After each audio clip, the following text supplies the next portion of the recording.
Establishing a new course of practice. I took a step back to recalibrate my course of practice. I analyzed whether my prior practice was correct or incorrect. I found that while the models and techniques used in contemplation were absolutely correct, losing and regaining consciousness proved that I had overburdened my body. It couldn't handle it. My physical breakdown made that apparent. If you try to compel unripe fruit to ripen when it can't, what you end up with is rotten fruit. If you push a car's engine past its thresholds, it may break down. In that same way, my practice taxed my body's limits. I did not fuel my body and mind, tatukanta, with the basic foods and liquids that it required, nor did I permit it to rest, nor did I allow my body full, deep sleep, yet another vital form of nourishment. All combined, the body received insufficient nourishment and broke down. Once I understood how to be flexible with my body's needs, I was able to restructure my practice plans. I would treat my body in accordance with what is righteous, Dhamma. I would give it the food that it required, but not in excess of moderation. Overindulgence would water the weeds of laziness and inactivity, encourage excessive sleep, and feed a rotund belly.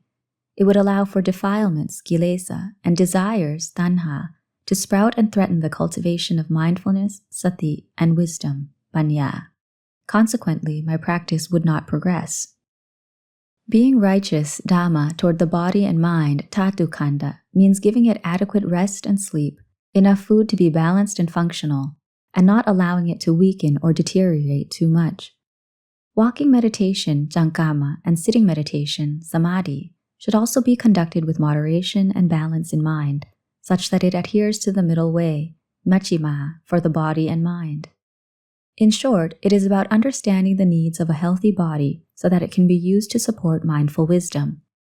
As mindfulness and wisdom are key foundations of practice, composing and resting the mind through meditation would not be cut from the regimen, nor would the employment of mindfulness and wisdom be decreased or curtailed. These two elements would serve as the links of an interconnected chain. In this new blueprint for practice, mindfulness and wisdom would be the main foundation. As for walking meditation and sitting meditation, these postures, iriyabhata, would be used to support my diligence. Meditation is purely a mental matter, whereas standing, walking, sitting, or lying down are simply the body's natural postures that can be applied and adapted in order to further diligent efforts. Standing, walking, sitting, and lying down are the supporting players, while the main players are mindfulness and wisdom. However, in this day and age, people are inclined towards sitting meditation, as if concentration, samadhi, can only be exercised through sitting. This paradigm stems from a lack of understanding about concentration. Concentration directly has to do with the mind, citta. It does not matter whether you are standing or sitting or in any other posture. So long as the mind is in a steadfastly focused state or in a tranquil state, that is true concentration. Consider how when it comes to eating, satiety is the critical measure. You can eat while standing, walking, sitting, or lying down. There is no requirement for eating to only be done while sitting. Likewise, concentration does not have a sitting requirement. It can be done while sitting. The belief that concentration cannot be established while standing, walking, or lying down is incorrect. Thus, those who practice concentration, samadhi, must be proficient in all four postures in order to be comprehensive and whole. These pervasive, limiting views of concentration, samadhi, may be attributed to the instructor's own deficient understanding. What's worse, the incorrect teaching that wisdom will arise once the mind, citta, is calm in meditation, continues to spread and promote flawed understandings. Consequently, unwitting practitioners who are infected with this wrong paradigm immediately accept it to be true. At this point, I had formed an understanding of the middle path. It was my personal middle path, though.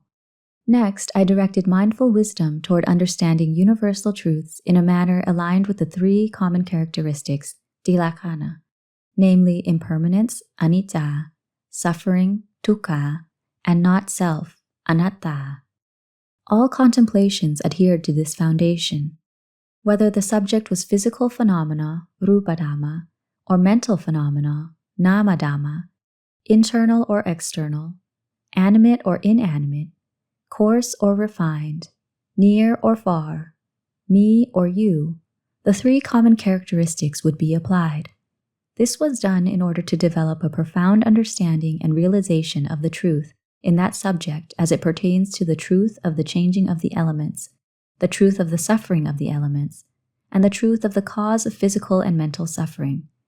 I was constantly applying wisdom in these contemplations in order to see the truth of not-self, anatta, or the cessation of existence in a supposed form. There was no animal, person, self, me, or you.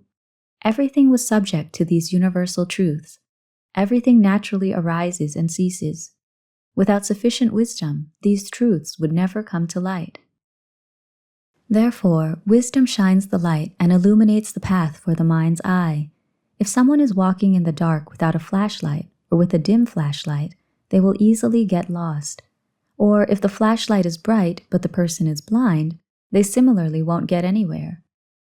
Likewise, if our minds don't have wisdom illuminating the way, even with these truths attached to our bodies or in our minds, we will be incapable of knowing or seeing them.